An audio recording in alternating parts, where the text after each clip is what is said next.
Welcome to Unbiased and on the Fence. Sorry if I'm blowing your ears out. I need to turn my mic down a hair. Welcome, everyone. It is Tuesday. I'm joined with my wonderful co-host, Michelle Wolfe. How's it going, Michelle? Hey, bro.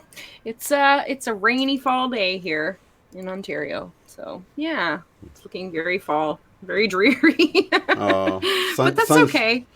Sun's shining here in Tulsa, Oklahoma. It's like, it was in the 50s when I first went out earlier, but I'm sure it's 60s now. Yeah, we have had some. It has been really nice, really pretty, and still pretty warm, and the nice colors, and yeah. But it's a big rainy day today, but that's okay. I like rainy days too. Yeah, what are we up? 68. Well, I don't know what that is, Fahrenheit or Celsius. Celsius. That's like a nice jacket weather, though. Yeah. That's how it's been here too. Yeah. Pretty. It's nice. Break from the heat. So awesome. We were talking about the energies and the Schumann and all of this good stuff. We were talking for a while. Now we'll talk about it all over again. Right. So one of the strange things that I was noticing with the Schumann, and I'll go ahead and share screen so we can look at it together again. Not only have we had a bunch of blackouts again, and here's one, you can see this right here where it interrupted, but anybody who's been looking at this for a while will recognize that these really hard, distorted lines just aren't. They're kind of unusual. Looks like road burn. I don't know. What is that? It's like a track. And you know what's interesting too is that like the 17th totally blacked out. Right. We keep getting these little blackout strips, blackouts of information. Well, it's funny, like that's the dates. Like we've had earlier this year, we had a few times where we had those 24-hour huge blasts. Yeah. And they were happening on the 17th. So I kind of thought it was a little interesting that the data was removed on that day for such an extended period of time. I don't know. So that makes me question a little bit more these little blips that they keep removing data. So it didn't happen a lot before, but it seems to be happening a lot more frequently. I think the thing that really sticks out to me a lot here is the fact that, here's where we should be right here, right at just under this 8, right? And we don't normally see all this activity. What are all these extra lines? What are these lower Schumann frequencies? It's just like a constant buzz that's going on. Certainly feels like that in my ears. Yeah, and these exactly, and these are down into the delta and theta brainwave patterns. I mean, here we're under 4, so that's like deep sleep. And what is this? I mean, there's a double line here almost, you can see. Yeah. So something interesting going on there. So I wonder if that gets more involved into our sleep time when we see those sicker vibrations. Just a thought. Yeah, let me try to open up that other site really fast. You know the one, what is that called? Disclosure. Disclosure News, Italia. Right, let me copy that and paste it in because it's a good site. They'll archive, so if you ever want to go back and look at the previous months, you can go to the archive and they only post like once the month's done, I think. Hey, I think you were asking me about that earlier. Right, because I wanted to see all the blackouts that we just had. So I scrolled down. If you scroll down, is this which one? Different. No, that's an explanation of the differential peaks. That's when we had those weird squiggles going off on the thing. Yeah, there's the Schumann PDF archives. That's the images archives. This is the Schumann one where I think just above. Go to there. PDF archives. That's it right there. So they'll show the previous months once they're done, I think. Oh, okay. Oh, I they've guess only, I think I was looking at this. Let me see where this or takes maybe place. it is. Okay, yeah, maybe. Images archive. Oh, there you Okay, go. Okay, yeah.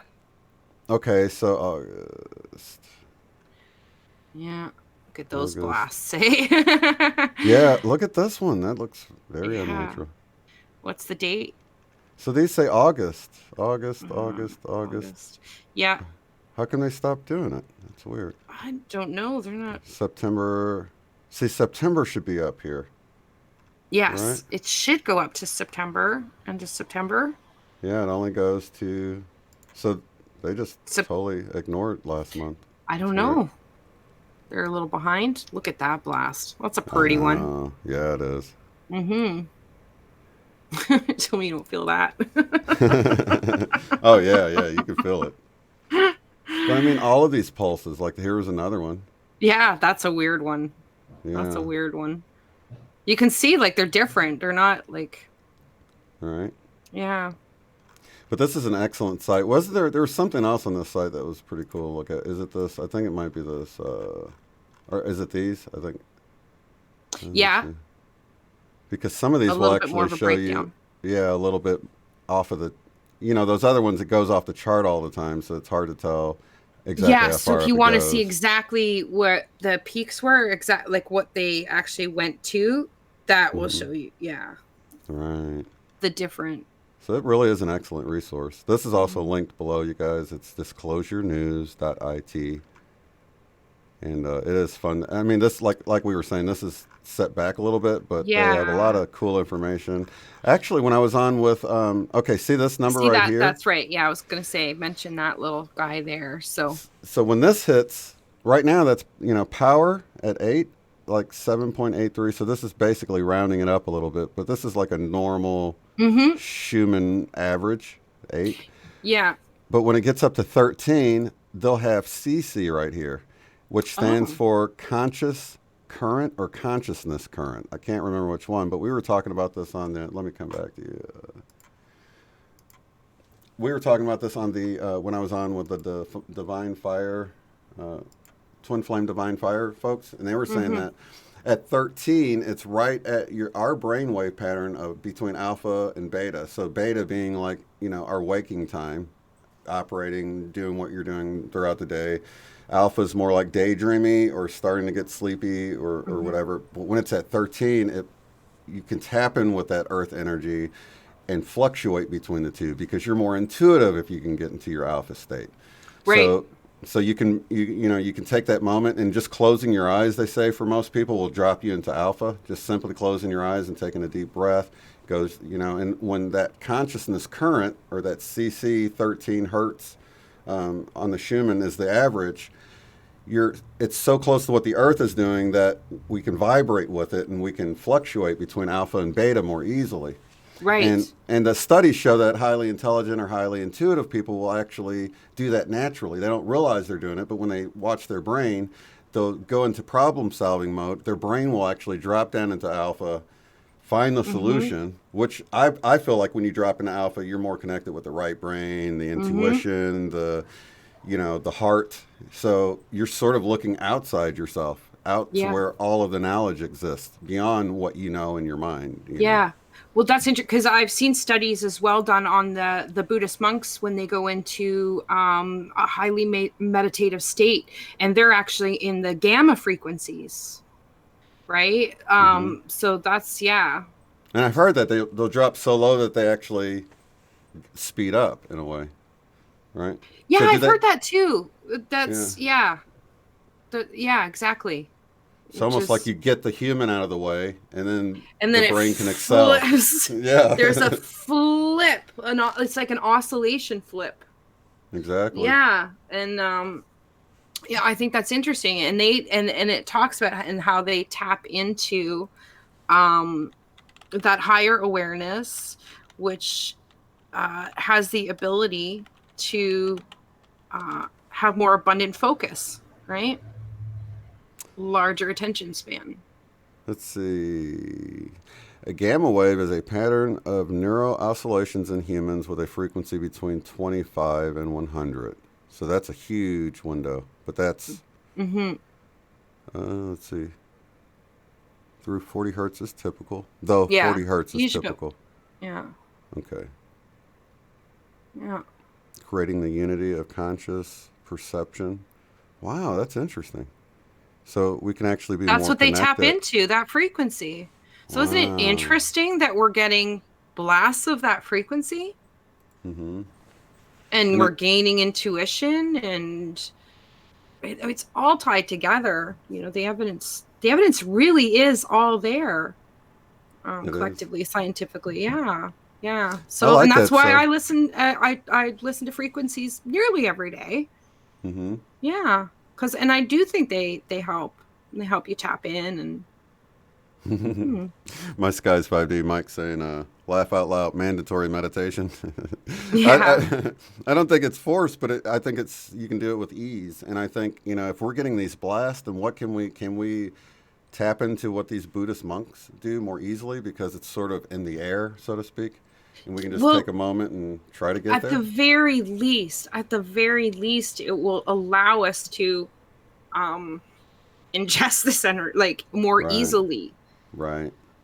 take it with more ease. Mm-hmm. There's less resistance. You're prepping your mind and your physical body to be able to accept these and deal with these higher frequencies.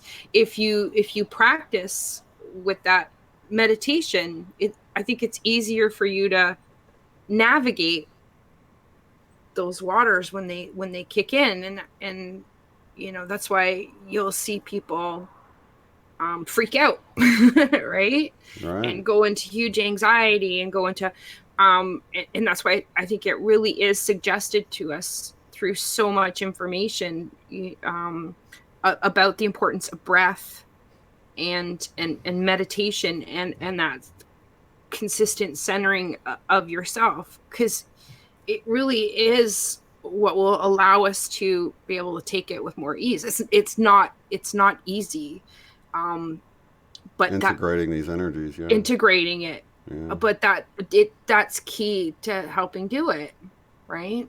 So That's why I think a lot of us will get knocked on our butt in the middle of the day. It's like, why do I have to go lay down? I'm just so tired. And because you have to just breathe for a bit. Yeah, yeah, and it can just hit like a wall. It really can. um it's quite amazing. You can really feel the difference. So I did get a wallop this week myself. Thursday, it was the 17th, the evening of the 17th kicked in. If I could feel it coming in through the top of the head, and then felt this the neck pain and everything that night. Then woke up the next day. I could feel it. I could feel in my head. It's like tight. It's not a full headache. It's just tight, and the pressure, and the eyes feel puffy, maybe weepy or sandy eyes. Maybe you're like constantly like, why is like, what do I have in my eyes, right? yeah. Um, and maybe we'll cough more or sneeze more.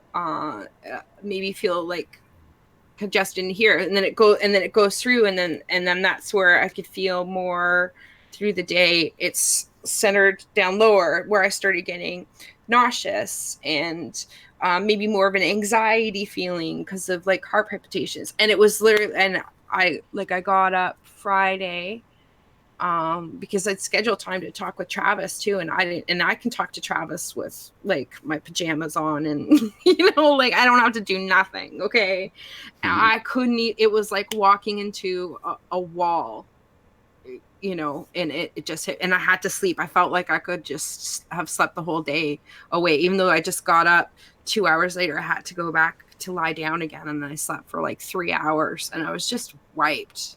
And then it goes down, starts to go down through the legs, and I'm like, you feel like jelly legs feel shaky, and yeah, and then it just kind of go through, and then yeah, by Saturday I was doing better. Sunday back to normal. So just took me through that. I could feel it coming in and going through the different stages and how my body reacted to it or shut down, and could feel the vibrations more. And body just feels everything more. It feels hypersensitive to everything around sound and vibration. You know, the train that goes by, I can feel it through my body. Like everything just seems more sensitive. You know, any computers, like too much input, any of that, I have to shut it down. My brain just starts. My eyes just want to close. It just wants to shut off. So you just have to go with it. And I then know my sensitivity is definitely increased. Just skin chills, everything. Just skin chills. Yeah. Not only on like a sort of a metaphysical point where I'm feeling more chills and presences and peace and love and things that feel like they're coming from a higher perspective or a higher level dimension or whatever, but also in this 3D reality. I know my wife would always complain putting the laptop on her leg. She's like, "It's burning my legs," and I'd feel the bottom. I'm like, "It's really not that hot. I don't know, you know." And then, but now lately, I had my phone sitting on my leg the other day. The phone wasn't hot, but my leg felt like it was burning, like sunburn almost. Yeah. Like, what? So it's almost like I'm picking up the EMFs, not the heat. You know? It's not like thermal, but it feels like it. You just reminded me of another thing that I did want to mention, which was when I was when it did come in and I was feeling it all down my neck. It felt like sunburn on my, like where my skin felt sore. It felt like I had been sunburned, right? And then I was also getting these like jolts through like sort of like electrical spasm, but like if I hit my honey bone, my funny bone, like if I like honey bone, if I hit my funny bone, and that zing that goes through your arm, like I was getting that through different part, and it was very uncomfortable. It would just like shoot through for no reason. So just wanted to mention that too. It's not funny though, huh? Sunburny feeling on the skin. Yeah, so I don't normally get that with electronics like that, but so I know that at least my feeling in my skin is being heightened for some reason for me to be able to feel that, because it wasn't the first time of me setting my phone on my leg and not paying attention to it for a few minutes, but I could definitely, it caught my attention. Yeah, I have really felt myself like with the electronics at certain times, like when the energy comes in, I feel almost like a physical reaction, like I have to get it away from me. Like it's starting to make me nauseous. It's starting to make my head hurt. Really. That's going to be a real bummer if we get to where we can't even get on here anymore. Like, sorry, it just makes us. We're going to do the 5-minute update real fast. I think it's. I think it's sometimes too, if I'm looking at certain information or whatever, it's like I have to register when it's a timeout, like, yeah, because I dig into a lot of stuff and you can't let it take you over. You can't let it sink into your bones and affect you and hold that mood, right? So yeah, I just try to be really aware of like, okay, I've taken in information or assessed it and now put it away. You know, don't want to obsess on anything or carry that energy of any kind of negative expectation or anything like that. I don't want to carry it with me. I always want to be aware that I'm observing something and I'm not taking it into myself. And when we start investing too much emotionally, we're kind of pulling that into ourselves. So I just try to keep that balance of observation and being aware what you're pulling into your reality at the same time. It's a tricky balance, right? But your body lets you know. I think it gives us signals and everything to say, okay, that's enough. Go do something else. And you have to listen to that. All right. Yeah. So I had the nausea going on, the hot flashes last week, and I was talking about all that. That has subsided, but I have I've been taking potassium. Actually, I didn't take it today, but I've been keep making sure I get lots of potassium and magnesium and all that. Haven't had the hot flashes, haven't had the heart palpitations, but still loss of appetite, really thirsty. Yeah. Like I mean, like, Yeah. just guzzling water at times. Yeah. You know what I mean? It's Going like, oh through my a gosh. lot of water. A lot of water. Yes. And I infuse it, of course. I always think, Dr. Emoto's work, it's proven, it's Mm-hmm. scientifically proven that you can, infuse your water with love and positive energy. And I do that, Mm-hmm. with my Mm-hmm. either cup of water or whatever it is, And I just Yeah. imagine this vortex of, beautiful love lights spinning around in my water and just infusing it with anything I need. And I just trust that the higher ups put in what I need, But Yeah. I've been drinking lots of it. Yeah. Really thirsty. And eating less and less. Yeah. No, I know. It's just not. I even thinking about certain foods that I would eat I just no interest. Yeah. I've even had a few waves of hunger that came over me, but my eyes were bigger than my stomach, as they say. It was like, I ended up not. That's what I'm finding is that I just keep putting less and less on my plate, yet I keep leaving food, and it's just less and less. It's like, yeah, that's all I need, and I do feel better for it, and it give me a lot. I know for me, I do experience a lot, in, or have experienced a lot in my digestive system when going through this different energy.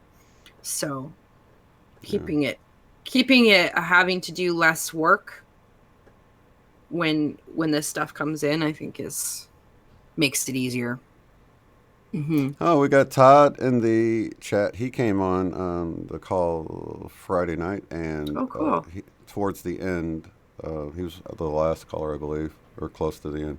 But he was explaining how, with him, his experience is that when he gets twitches and cramps and things like that, depending on the right or the left side, it's like spirit sending messages, like instant, in the moment messages. Oh, and I for thought sure.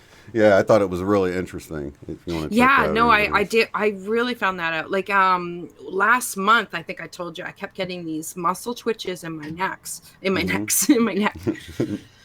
It's one of those days. But I did find that it would respond to streams of thought or conversation, or like if I hit on a note or hit on a truth or hit, like, I would get that response. Yeah. Well, he actually divided it by truth and love. One side's truth, one side's love. He could type in the chat which was which. I think was truth or love. I can't remember. So yeah, he was like, and everything's sort of like, goes back to like the knees is like sort of submitting. You're down on your knees, so something twitches in your knees or cramps in your knees, and he really broke it down in a really interesting way that it's hard not to consider it once you hear it. It's just like, well, am I getting like saying shut up right now? Maybe you get a twitch in your nut, or something. Yeah. Like maybe it's too much truth for somebody at that moment, or the eye winking. If you think of it like spirits making you wink about truth or love in each eye, Oh, that's really cool. Yeah. Right. So it's like real-time feedback. I thought it was interesting because I've come to realize that nothing is accidental. So I don't know why I passed up on muscle twitches and cramps as being sort of random or just indications of being low in potassium. But right. It could be a deeper meaning. It's your body speaking truth. Yeah. Right. Yeah, I agree. Yeah. So a lot of us are feeling those things. And I was talking to you earlier about this. We talked about dreams. Man, it's almost like every night I wake up, or every morning I wake up after sleeping, and I'm just beyond the veil of remembering. It feels like so much happened in my sleep, but I can't remember a thing, But it feels happy. It doesn't feel like it was a nightmare. It felt like it was fun, but I just can't pull it in. And I've tried sleeping more. Like I got an extra hour today just to try to remember more, but no luck. I should have done the wake and back to bed thing. That's when I had the best dreams. If I get up for the day, but then decide to take a nap like an hour later or even a half hour later before, you really wake up, then I'll remember those dreams a lot better because my body's rested, Yeah, I don't, it's weird how it just comes and goes, and sometimes it can just be so clear, and then other times just so elusive, or it just seems so clear to me, and then within minutes it just vaporizes like smoke. But I definitely get this like very productive playfulness going on. Like I'm really having fun. Like in the time before, like that, just where you start breaching the waking, dipping back down. I'm like, oh, this is fun. Like, I really just want to keep doing this. I really want to keep doing whatever this construct is that I'm doing within the dream. And but then when I make the decision to like, okay, this is fun, but it's time to wake up. By the time I'm like rolling to get, I'm like trying to hold it. I'm trying to like hold this story and then rolling to get out of the bed, and it's just going like smoke. Yeah. But it's whatever's.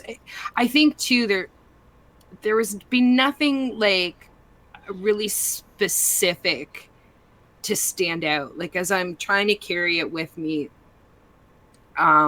it's more that I'd just been having fun doing whatever I was doing. It didn't feel like I had any specific message or anything that I was trying to, because I know that sensation where I'm like, I have something and I'm latch onto that, like remember those words, and bring that forth. There was nothing that I could latch any significance to.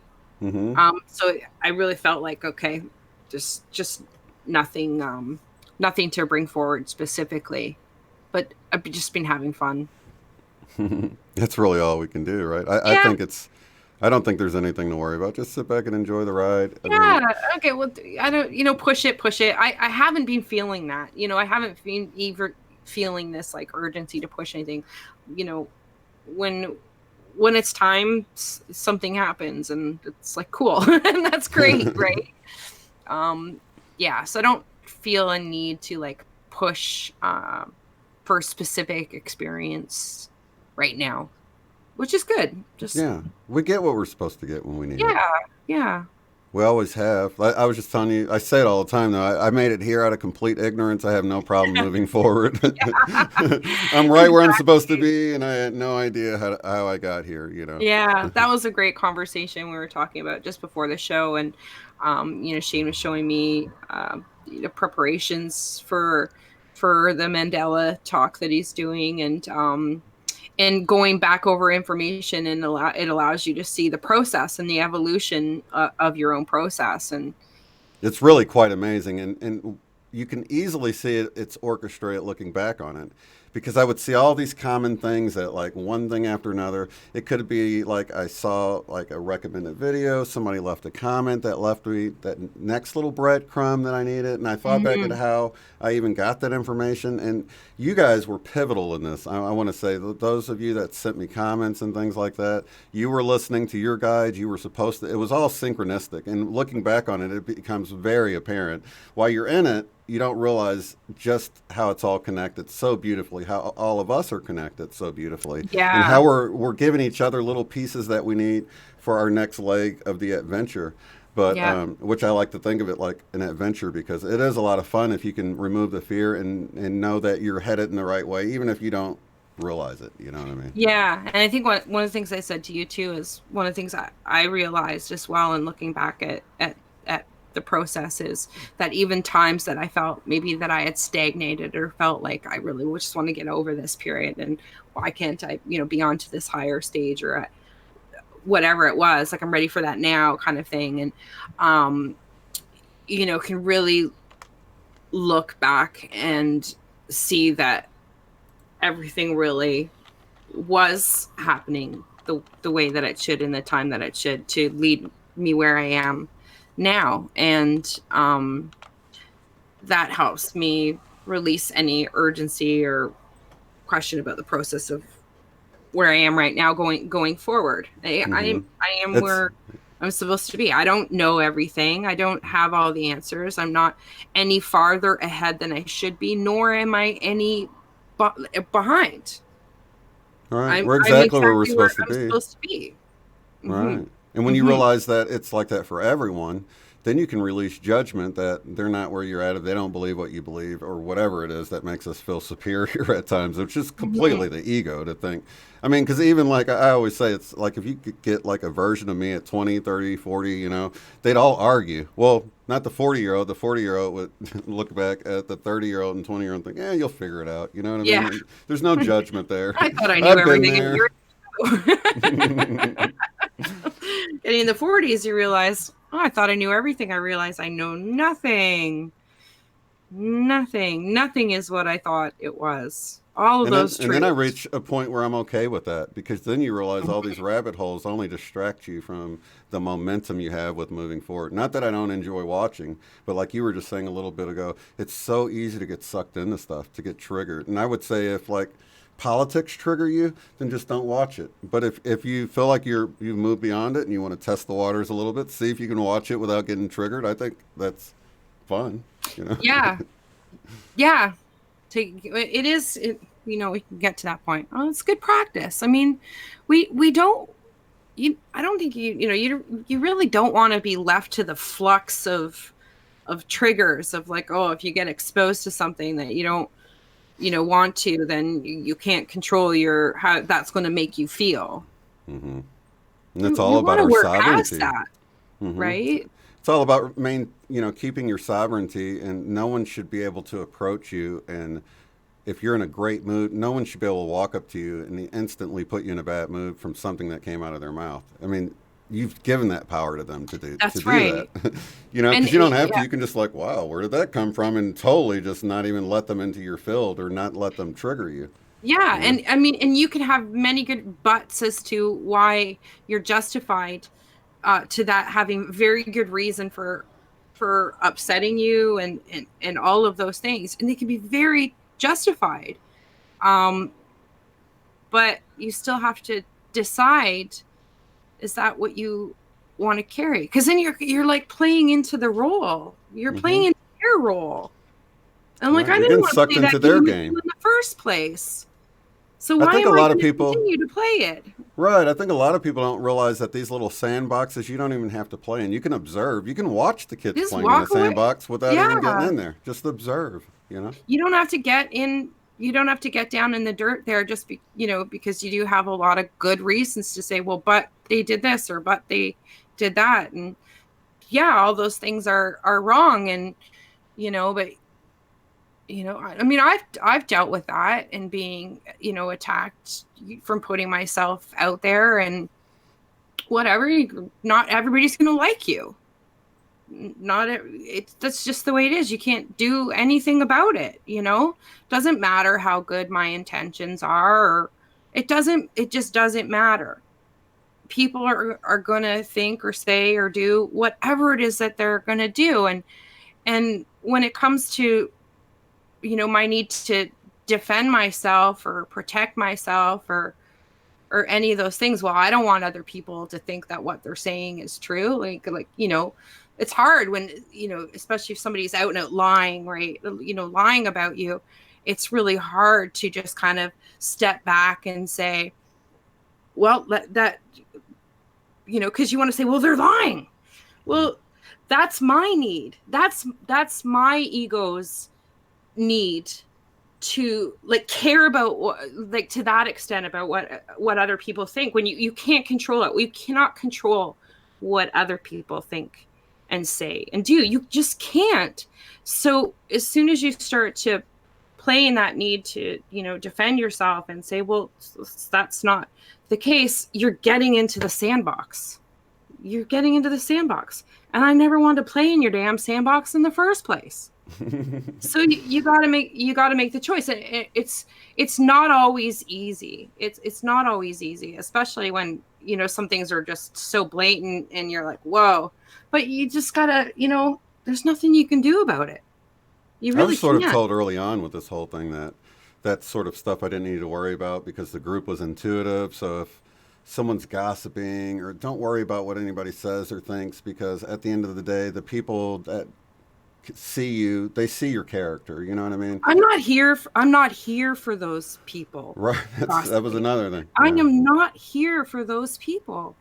I'm here for for the ones that resonate with me and who are, you know, are on the frequency to receive the message or tune into me.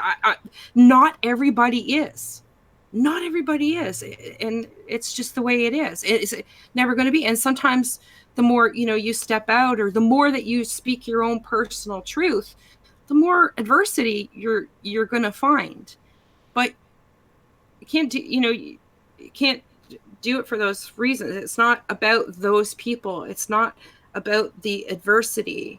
You know, for me, it's about, you know, if I have one person out of 100 that can't stand me, but I have one person who I was maybe able to make them feel how I know I felt in going through this process, and finding certain people that, you know, they did that show once a week, or they just did that thing that just helped me get through. And you don't have to agree with everything. You don't have, but you know, it just allowed me to be in that environment where those things were discussed and I could feel normal again, and understood, and it would, you know, keep me going through for the next week. Right. Because those are really, you know, I know for myself, like I was really alone in that. And I, you know, within a house where you can't even talk about it, you know, you can't even. So that's what got me through. And to show too that we all do change. Like I've changed over the course of the last year and a half. Geez, coming up on like a couple of years. Soon it'll be before we know it that we've been doing this. And this, you know, this isn't about me speaking the same message, telling the same thing every day. This is about me showing the process of change. I'm not 6 months ago. I'm not a year ago. I am me today, and we're constantly in a flux, and I can say wrong things and I can say right things, and or it's right today and maybe it won't be tomorrow. Tomorrow. But we're okay with that in it's this an group, evolution. We don't get so stuck in our views that we're not open-minded, you know, because then that's another box you put yourself in. When you think you figured it out, then you close yourself off to more possibilities. And I think that is like another limiting factor of us. You know, it's like when you can let go of those limits, then anything is possible. You know what I mean? Yeah. In your own mind. And well, and that's why I like to call myself the imagination warrior, because it's, you know, it all is possible. Be a warrior of your own imagination, your own creative power. Use that to be a warrior creatively. Yeah. Hey, happy birthday, Caleb. Happy birthday, Caleb. Awesome. I meant to say it earlier, but we were talking. So that's cool. And anyone else having birthdays today or whenever you're watching this? Right? Okay, so I was going to go on to, I can't remember what it was now.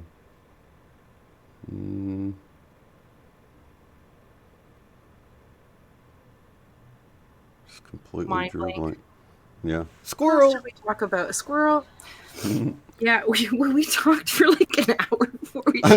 Is that a good thing or a bad thing? Most of the stuff we talked about, we can't even talk about on here because too many people. Yeah. That's the thing. Certain things. We don't like to get political on here, but. But it's fun to discuss and watch. And yeah, it is some interesting correlations and, yeah, understanding. Yeah, I mean, reading politics really helps you read intentions. Is kind of what we were talking about, motivations. Right. But I think one thing is kind of interesting is reading the Matrix, and you know, when you start to see in a broader way and connect dots in a larger way, and how you can watch all these things with a different lens, so you kind of like read it differently. You can see behind the words. You can see more clearly to the intentions or motivations behind. You can see the strategies like projection and gaslighting and all these different things. So we're not quite so naive, and you can read the synchronicities. There's all kinds of different things that you can look at. I try to approach it from that perspective, as some, more observational, to look at the synchronicities of events that happen and that how they fall into the cycles, or how they fall into sort of this different algorithms that are used in the matrix to create try to create timelines. That's the thing, they can't really anymore, right? Right.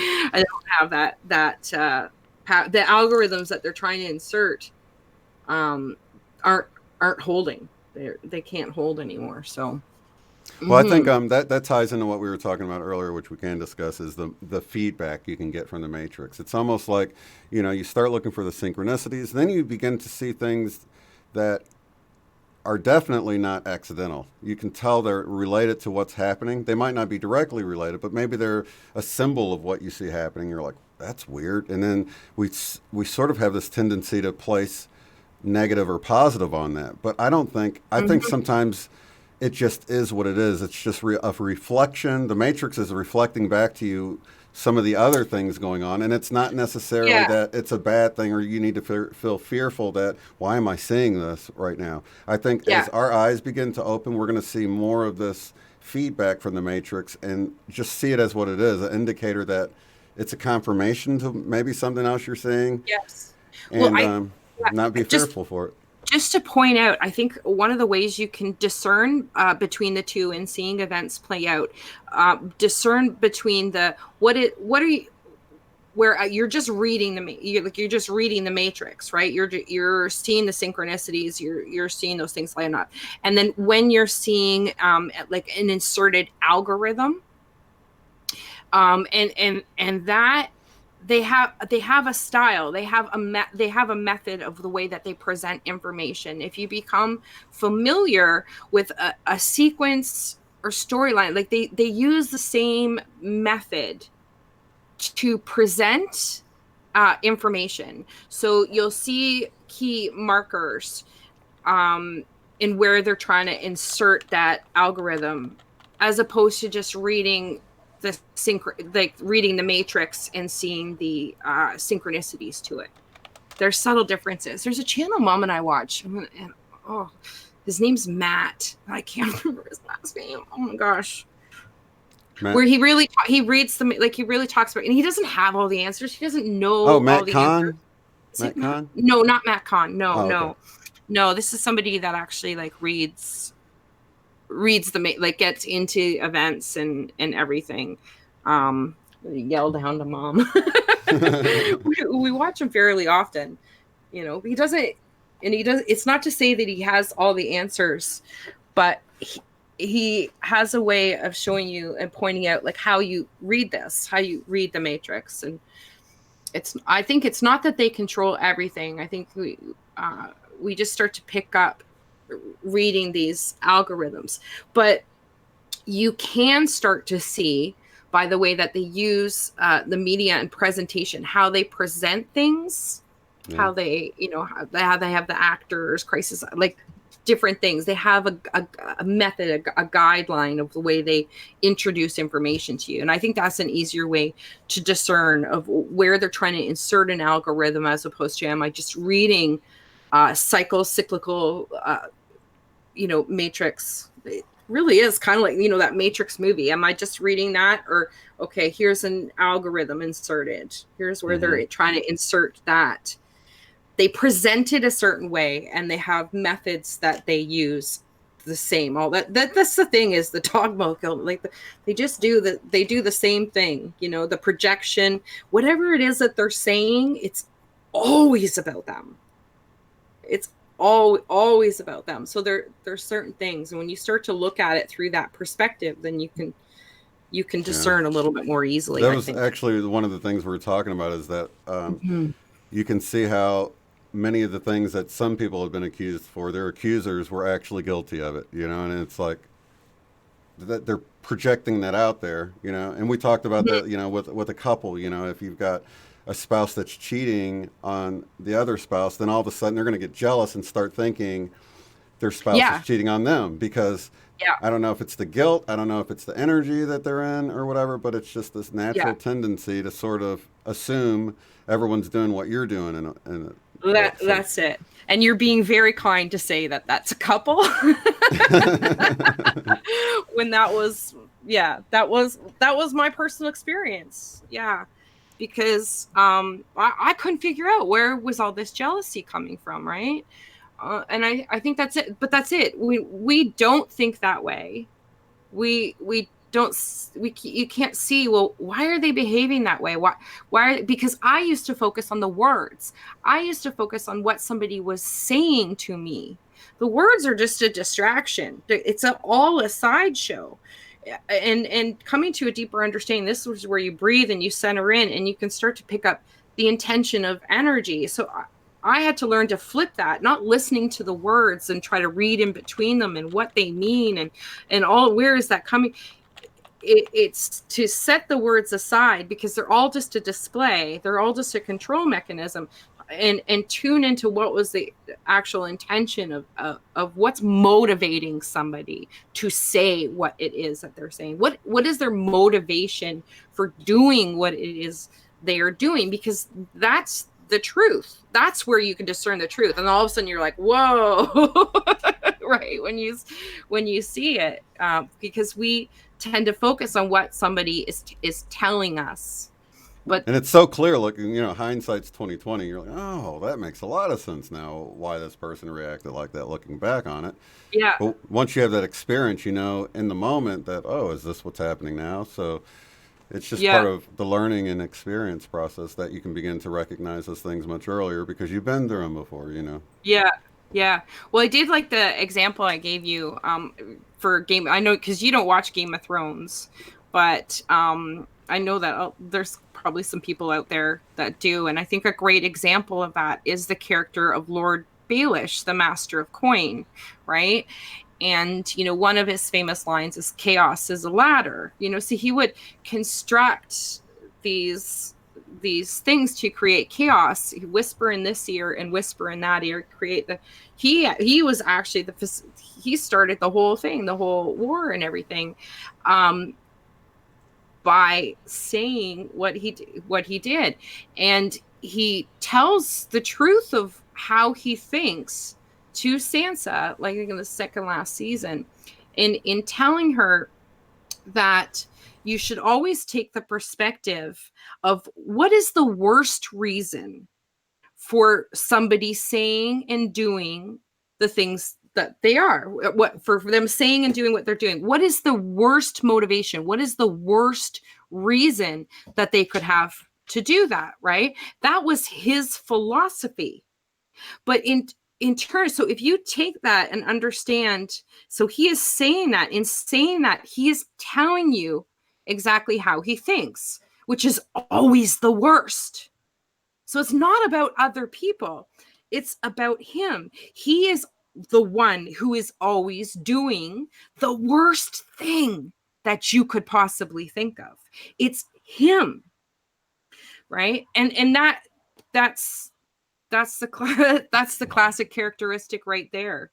And then of course it's funny. I mean, he really was an Epstein character too, because of his owning all the brothels, providing, people with, anybody. I think you can go through the whole breakdown if you've ever watched the show, but for anybody who hasn't, none of this will make sense. So, but I mean, this whole idea that we see it with, even on a larger scale within a governmental framework, you might say, where chaos is created, and then you can emerge with a solution and be the hero. Yes, but yet you started it to begin with. So and you had the and that problem solved was your intention in the whole beginning, and that's the way it works, right? And the way that they would break up unity, he would break up unity by creating jealousy, pitting one person again within a family, within units, creating that animosity between one person, separating them and putting them in, different frameworks. Yeah. Well, it's hard to unsee that once you see it. So even with the framework of, when I realized this whole create the chaos, create the problem, create all this, then you can have the solution and be the hero. And then I looked at what I saw as being the true teachings of what Jesus taught about love and, the golden rule, basic stuff. I mean, he didn't get really deep into what you might find in dogma or doctrine, but at the same time, you can see how his teachings were taken, and then this sort of problem solution was added on top of it. Yeah.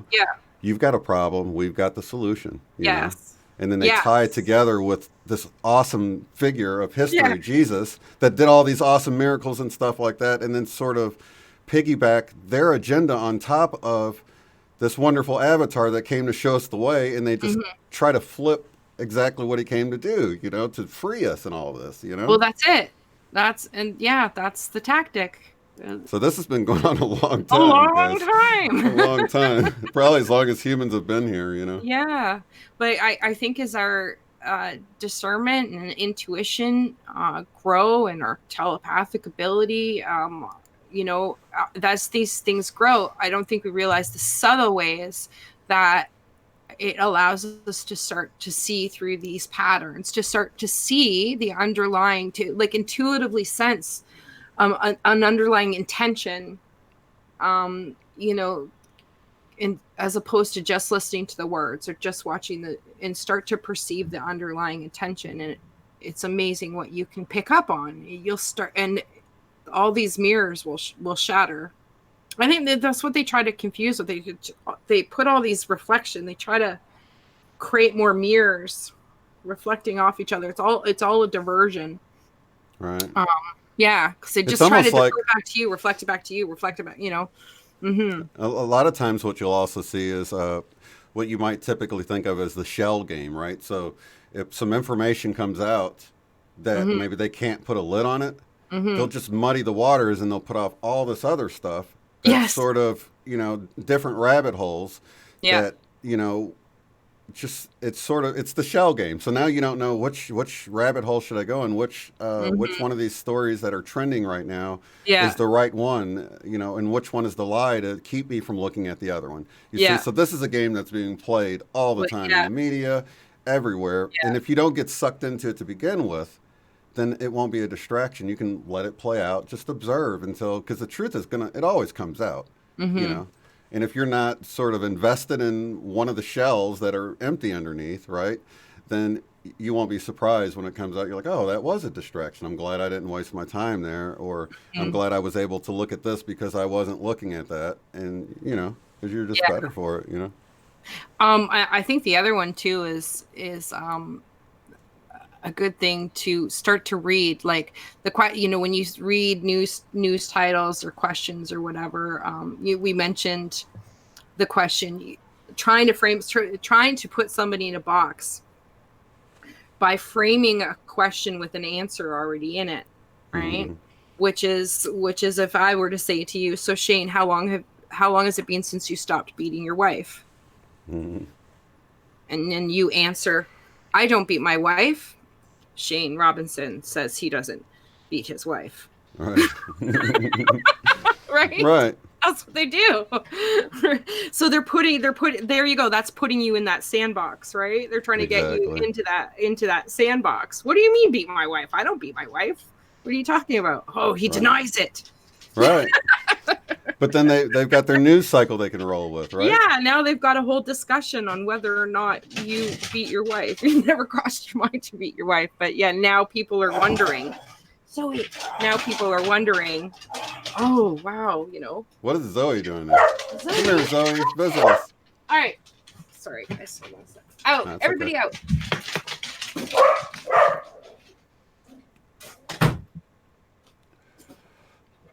Oh, you kicked them out? We wanted to see Zoe. Puppy wars. That was Archer barking. Oh, Archer. Archer's usually the quiet one, right? Oh, he's a little bossy pants. When they get riled up, he jumps right in there. What are you doing? What is going on? Stop. Little tough guy, the smallest one in the unit, and he's got to get in let's there. See. Marsha's here. Marsha Claire. She's happy that she caught us live, but she says many dreams with deep connections to the characters in them. Sometimes they are people, sometimes elongated elders, and sometimes they are just light of different colors. So I have seen orbs picking up, things I see picking up. The other night I kept seeing this oval shape in the cloud or in the sky. There was no clouds, but it was like this sort of it looked like a perfectly oval cloud, and I just watched, and it would go away, and then it would come back, and then it would go away. I don't know if I was seeing it with my third eye because it was sort of the way I see orbs. Like I'll see an orb, and then I'll go look at it, and then go to look at it, and then it's gone. And if you don't move your eyes and you sort of observe it out of your peripheral vision, it seems to stick around longer. It's only when you try to look at it with your regular eyes that it makes it go away. So I'm looking at the sky, and I see this coming and going. I'm like, how can I make it stay? And I would see it, and then I wouldn't see it, and then I would see it, and I wouldn't see it. So my wife came out, and she's like, what are you looking at? I'm explaining. I'm like, do you see this? And she's like looking. She's like, no. And then finally she goes, well, I saw an oval cloud. And I'm like, where did it go? She goes, I don't know. I guess it went away. I'm like, what do you mean? So she was seeing it. I think a lot of people, she wrote it off as a cloud at a glance. Like, well, where did it go? We're looking up. I mean, clouds don't just disappear.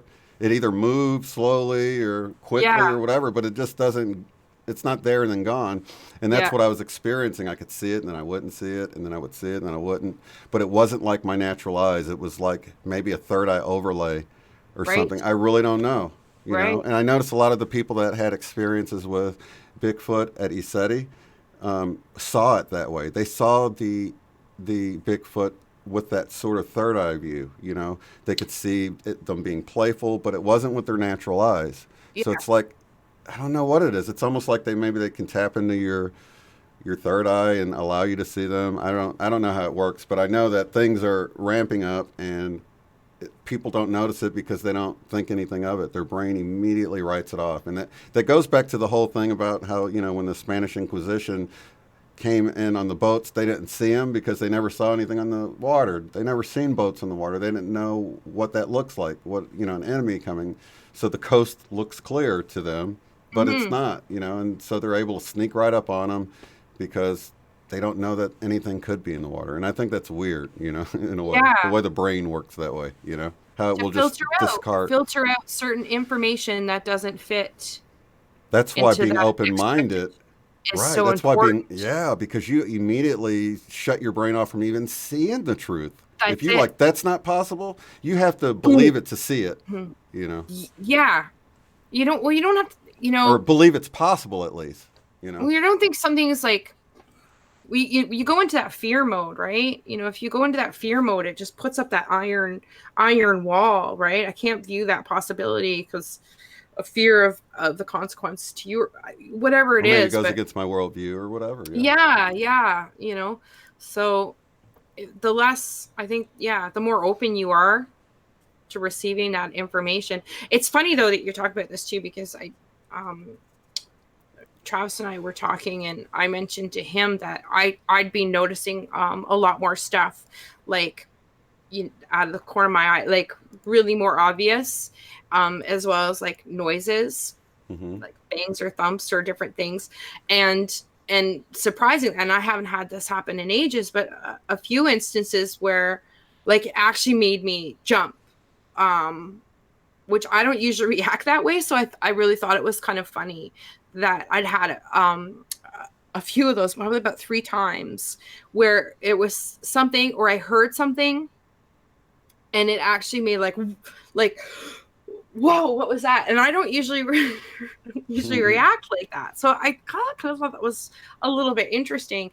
And Travis said he started laughing when I said it, because he's actually had the same thing happen a few times too, and thought it was weird that, just reacting so like, whoa. But what I got in intuitively when asking what's going on with that was that it was preparation for more drastic changes,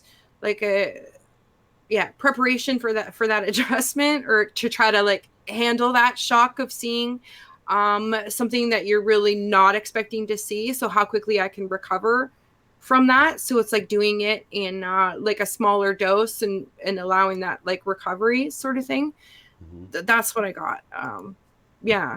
I was saying I've seen clouds evaporate. This was like within a second. It was there and then it was gone, and then it was there again, and then it was gone. So it wasn't like I've seen them too. In fact, that's one of the things Eileen and I talk about, cloud busting, that you can go out at night, you can pick a cloud that's blocking out the moon and just focus on it and actually dissolve it away and begin to see the moon clearly just by setting your intentions on it.